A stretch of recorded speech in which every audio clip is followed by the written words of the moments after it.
Opening credits. Ava and Carol Detective Agency. The Mystery of Solomon's Ring. Chapter 12. Kidnapped. "Mom," Ava called out breathlessly as she locked their hotel room door behind them. There was no reply. Ava turned to face the room, and she gasped. Carol's jaw dropped. The hotel room had been destroyed. Their suitcases had been emptied on the floor, with clothes everywhere. The pillowcases had been pulled off and thrown, mattresses askew, chairs on the ground. The contents of her mom's purse were poured onto the desk, and her mom's wallet and planner were on the floor. "Mom?"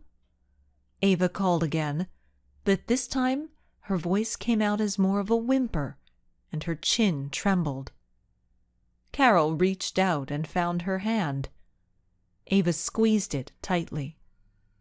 She's not here," Ava murmured, choking up. Her breath started coming out in short, panicked bursts. Carol, they took her." Ava let go of her friend's hand to walk through the room, looking at the mess.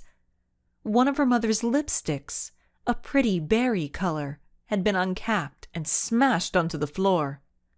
Ava remembered that it was her mother's favorite. She bent down to pick it up, rolling it around her fingers. That feeling of cold helplessness drained from her face, and instead, she saw red. "Carol, they took my mom." "Ava," Carol started, but had no idea what to say. She walked over to comfort her friend, but as she came closer, she could see Ava's eyes were filled with rage. "I swear, if they hurt my mom," she bit out. "Ava, don't think like that," pleaded Carol, looking around. This was so awful. "We're going to figure this out." "We can't call the police," Ava said. "If we call them, we have no idea if it will actually be the police. For all we know, Rossi has men on the inside." "I know," said Carol gently. She stopped mid-sentence. Ava's phone was vibrating. "It's Mom!" As Ava pressed the phone to her ear, a heavily accented voice began to speak. "Listen, and listen well," it said. Ava's blood chilled, and she looked at Carol. It wasn't her mom. It was Rossi. "Return what is rightfully ours, and we will let your mother go." Chapter 13. The Map's Secret. "Where is my mom?" shrieked Ava. She felt Carol grab her arm, but Ava couldn't be stopped. She was on a full-blown, ticked-off rampage. "You guys have been chasing us all over Italy, and now you've kidnapped my mother. Are you insane? Little girl, do you not have mothers?" screamed Ava. "You will calm yourself," commanded Rossi, "or else—" "Ava, we don't know what they're going to do," Carol insisted quietly, eyes huge. Ava stared at Carol for a second. Finally, she blew out a breath and closed her eyes. Carol was right. It didn't matter how upset she was. They had to focus on getting Ava's mom back safely. "How do I even know she's okay?" Ava asked into the phone, her voice cracking at the end. She breathed in slowly, suppressing a sob. Ava heard a rustling noise, and then her mother's voice came on. "Honey, it's me." "Mom!" Her voice broke. Mom, are you all right? Where are you? Honey, I'm okay, I promise. She sounded tired, but Ava could hear the relief in her voice. She felt it, too. We're going to get through this. Just listen to the men and give them what they think they want. Listen to them. Rossi's voice came on the phone again. Ava, was it? He chuckled. Ava had never heard someone so evil. Meet us at the Piazza Carlo Goldoni in 1 hour. You and your little friend will come alone. And if there are any police, well, let's just say it won't be good for your mother. No tricks, no games. Bring the scroll and the ring. You hurt my mom, started Ava, white-hot tears making their way down her cheeks. Her hands shook with rage, and she swallowed hard. You hurt her, and you'll wish you were never born. Ava heard an annoyed sigh. Piazza Carlo Goldoni in 1 hour. No games, little girl. The call went dead, leaving Ava with nothing more than silence.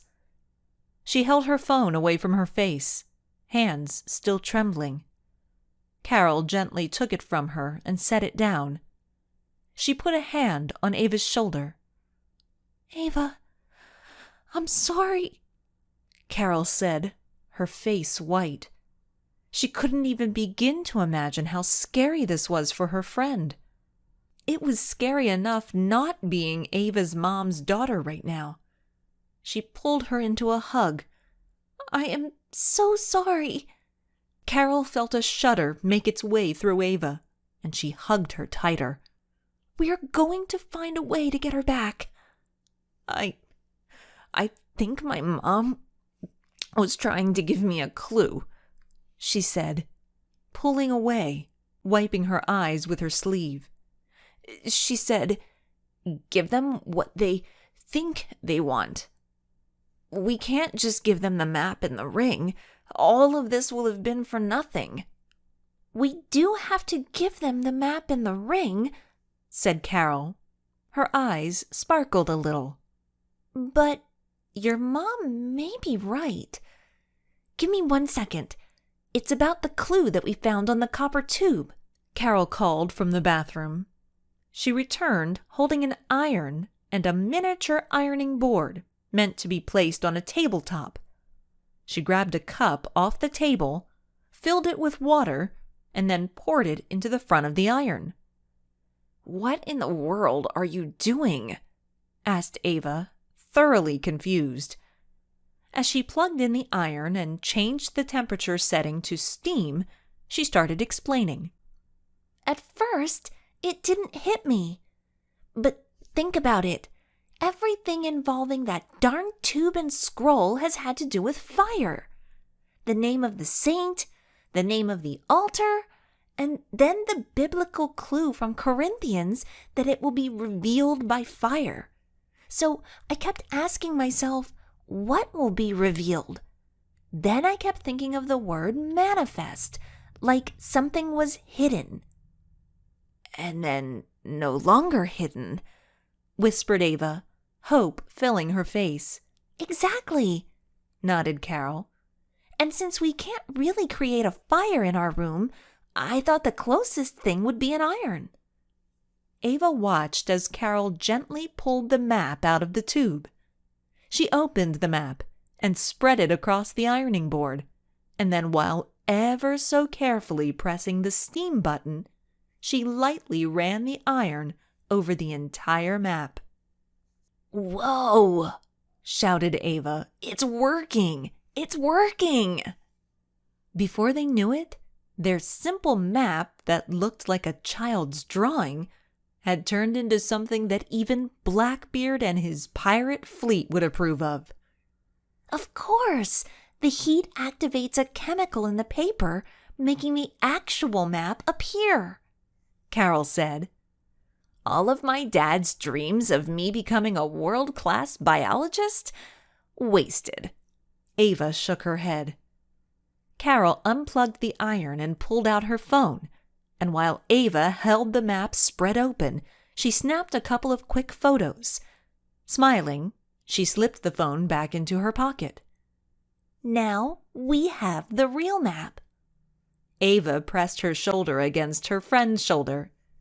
Carol, I don't think big brain does you justice. Carol waved her away. You have a lot on your shoulders.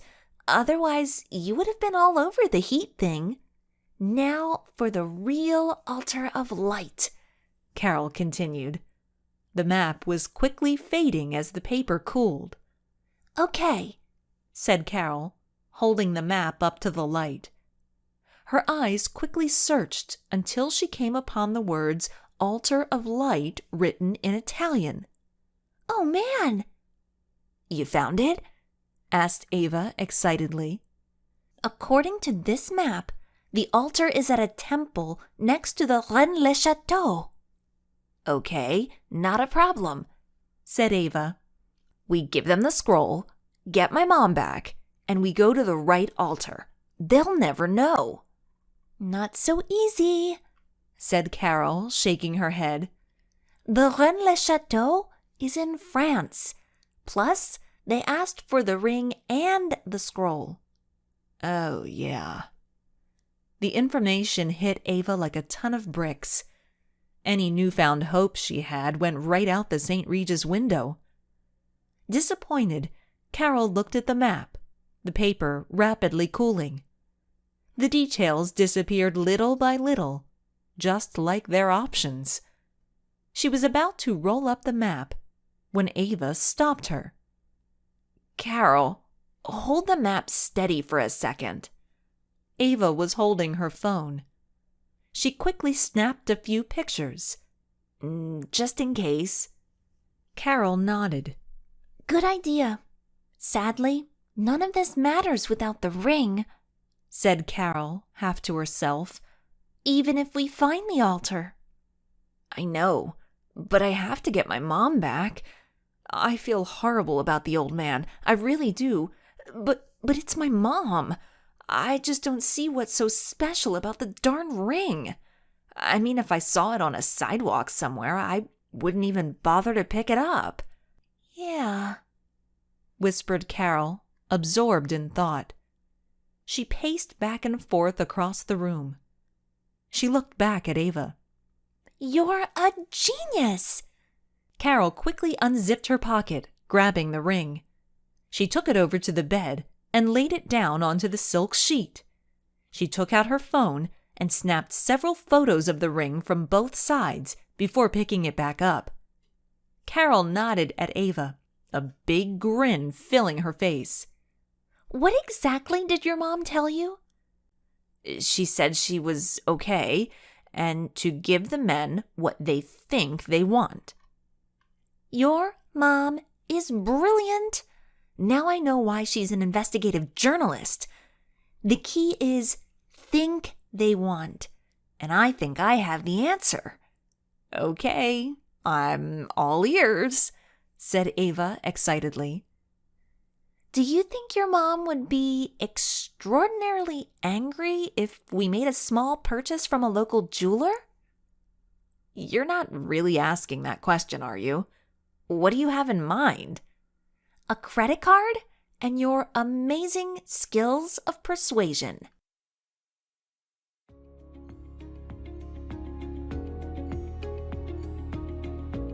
If you're enjoying Thomas Lockhaven's audiobook content, please like and subscribe. It's the best way to help out the channel.